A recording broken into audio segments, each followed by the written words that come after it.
point is this: more money is going out than is coming in. We're not taking a victory lap. Our work is not done. But please do not dismiss the work that we've done thus far and the actions that we've taken thus far to help the American people deal with these elevated price pressures. It is a big mistake on your part to dismiss the actions we've taken.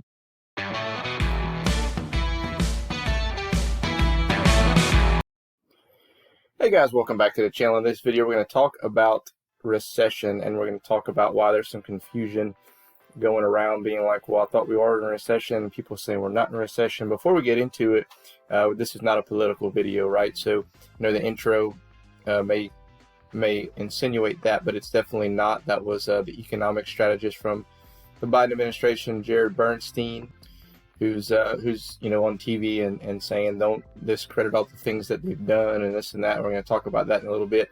But I want to go over this article here, and then we're going to look at a couple of things, and I'm going to talk about what we can do during, if we are in fact in a recession. Okay, so is this a recession or not? While it's not entirely clear, here's what it can mean for American consumers. It says Americans want to know, is this a recession or not? Officially, the National Bureau of Economic Research defined the recession as a significant decline in economic activity that is spread across the economy and lasts more than a few months. In fact, the latest quarterly gross domestic product report, which tracks the overall health of the economy, showed that a second consecutive contraction this year. However, both Joe Biden and the Federal Reserve Chair Jerome Powell said we're not in a recession just yet, pointing to a strong labor market and rising wages. One question is answered, but a larger one is not. Mark Hamrick, Senior Economic Analyst at Bankrate.com. We now know that the economy has contracted for two consecutive quarters, and it's not entirely clear whether a recession has begun given the continued strength of the job market. So let's look exactly what a recession is. So it says in economics, a recession is a business cycle contraction when there is generally a decline in economic activity. Recessions generally occur when there is a widespread drop in spending. They may be triggered by various events such as financial crisis, an external trade shock, an adverse supply shock, the bursting of an economic bubble, or a large-scale anthropogenic or natural disaster, an example, pandemic. Although the definition of a recession varies between different countries and scholars, two consecutive quarters of decline in a country's real gross domestic product, real GDP, is commonly used as a practical definition of a recession. That's the big thing everyone keeps bringing up is, well, wait a minute, this is what the definition is. We've seen two consecutive quarters of decline, but yet these people don't want to say, oh, yes, we're in a recession. We'll talk about that. It says in the United States, the recession is defined by the National Bureau of Economic Research as a significant decline in economic activity spread across the market, lasting more than a few months, normally visible in the real GDP, real income, employment, industrial production, and wholesale retail sales.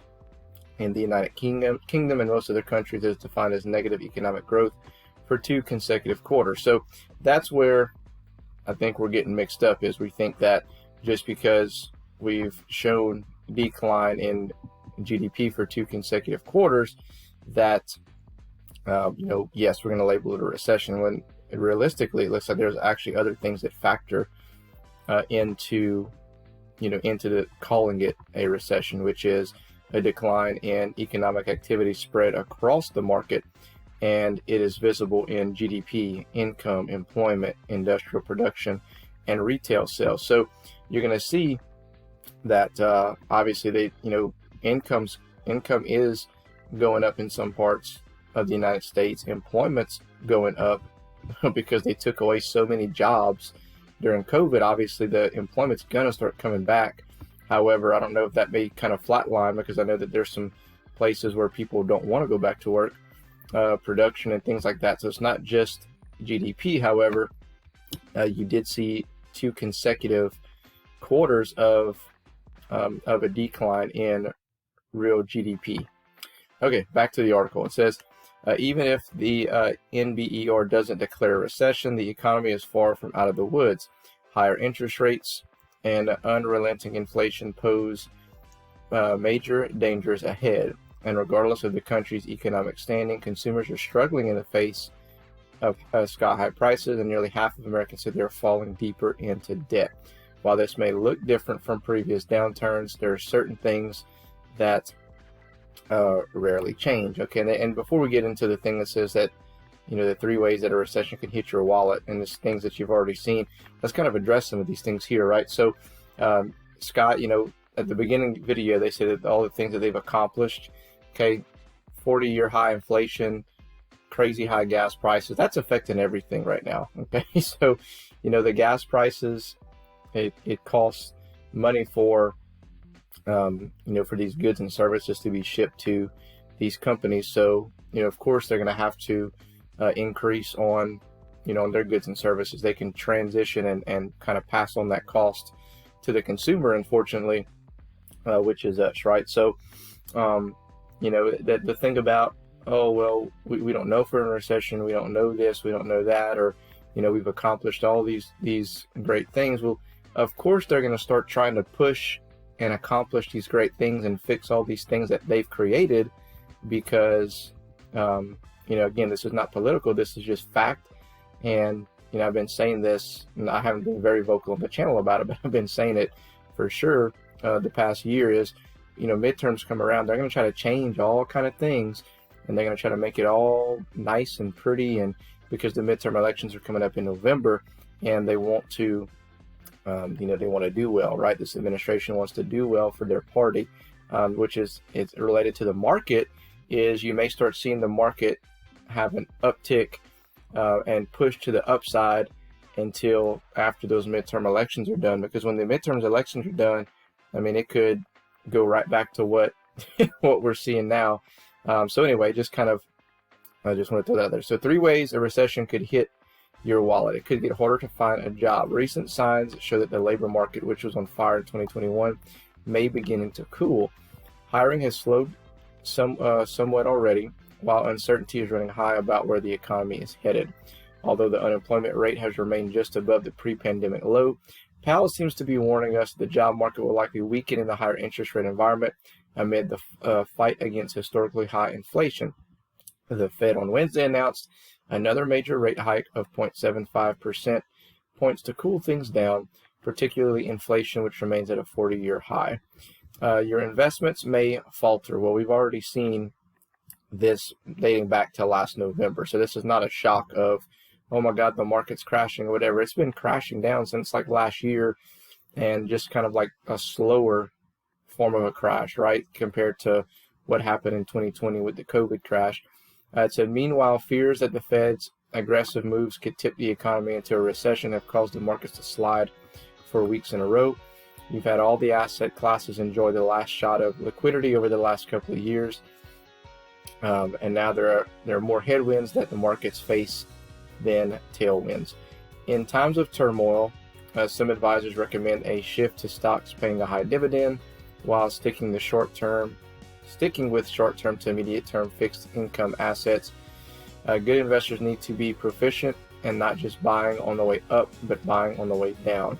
During the last recession, anyone with hindsight would have enjoyed some of the steepest discounts in capital markets. So it's a good point. If you know the dividend, think about the dividends, good paying dividends. If the market's volatile, it's going up, it's going down, and you're scared of losing, the high paying dividend stocks, typically their price point necessarily won't fluctuate very much, but however, you can get a consistent return on your dividends, which is probably why they're recommending this. You won't see like a really big like I said, capital gain on or loss on their price per share, but their dividends are pretty consistent, right? Home price inflation will fall. House prices haven't exactly fallen, but they aren't rising fast. As they once were in a recession, they were likely to cause the housing market as a whole to slow down, according to Jacob Channel, senior economist at LendingTree. Lending standards could also tighten, which means that many would-be home buyers could find that getting a loan is difficult, and they'll have to pay a higher interest rate to close the deal. All in all, this means that a recession would make it harder for people to get mortgages and buy homes. However, this won't be a 2007, 2008 style crash. The housing market is a much better place than it was in the 2000s. And even if the price fluctuates, as long as you can stay the course and keep making your payments, you'll probably end up being okay. And then it says how to prepare for a recession. While the impact of a recession could be felt broadly, every household would experience a pullback to a different degree, depending on income, savings, and financial standing. Still, there are a few ways to prepare that are universal, according to Larry Harris. And let's see if they have anything. Yep, there we go. Streamline your spending, which, cut back, live within your means. Budget, which we talk about on the channel. Make sure you get a budget and know where all your money's going. Avoid variable rates. That's a given. Even not if you're not in a recession, if you have to finance anything, get a fixed rate, because the rates can go up, the rates can go down, and you don't want to get caught, especially at a time like right now where the Fed's hiking the interest rates. Then your interest rate comes up. Now you have to pay more interest on that loan.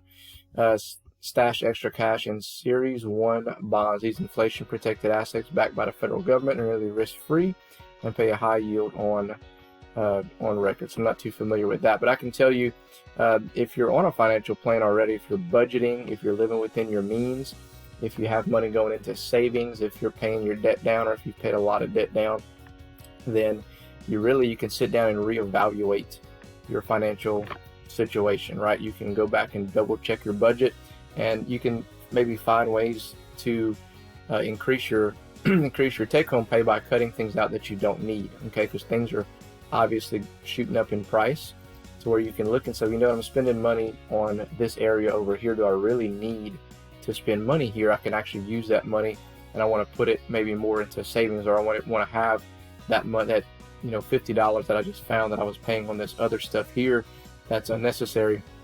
I can roll that into my grocery budget to kind of offset some of the costs that are slowly increasing at the grocery store. Maybe take that extra $50 and put it in my budget for gas, because gas is going up. Okay, so there's ways of going around that. The thing about it is, guys, one thing that I do is I don't really pay too much attention to the news media, especially right now during the times of the recession, and especially now that we're getting closer to the midterms, because everything is it's all politicized, right? And it's not going to have any effect on me, how I live my daily life, all right? Because I have a plan in place, and it shouldn't stress you out. You shouldn't go on TV and just watch constantly and be like, oh my gosh, this person said this or this person said that. Who cares? Stick to the plan of what you have. If you don't have a plan, get one, and just kind of roll with it. As far as savings, I do have, some. They talked about high yield dividend stocks. You could also find some stocks even if they don't pay dividends. A lot of these companies now are doing stock splits. Okay, so like Google did a stock split, Amazon did a stock split, Tesla's going to do a stock split. These stocks that are really, really expensive, okay, are splitting their stock to make it easier for a retail investor to get in and start investing their money. So my plan for the longer term, I started investing in Amazon. Those of you who have been following the channel, I've been putting money into Amazon ever since the stock split, as opposed to putting money into a savings account. I just transferred whatever I was putting in my savings into my TD Ameritrade account, and I've been investing in Amazon. Well, I'm already up 17% since the split. All right, now that may not be typical for every stock. You may go down originally whenever you invest in it, but overall right now I'm up 17%. So that's a whole lot higher than what I would have had if I'd have kept it into my savings account. That's up probably not even 1%. Okay, so anyway, I just wanted to provide this update, guys, this article. I'll link it in the description below if you want to take a look at it. Sorry for the longer video and the rant. As far as trading and investing and things of that nature, if you aren't familiar with how to use the technicals and all that stuff, remember I do have a playlist that teaches you all that off of the Thinkorswim platform from TD Ameritrade if you want to take advantage of that. But if you enjoyed the video, guys, consider subscribing, like the video. Have a good weekend. We'll catch you in the next one.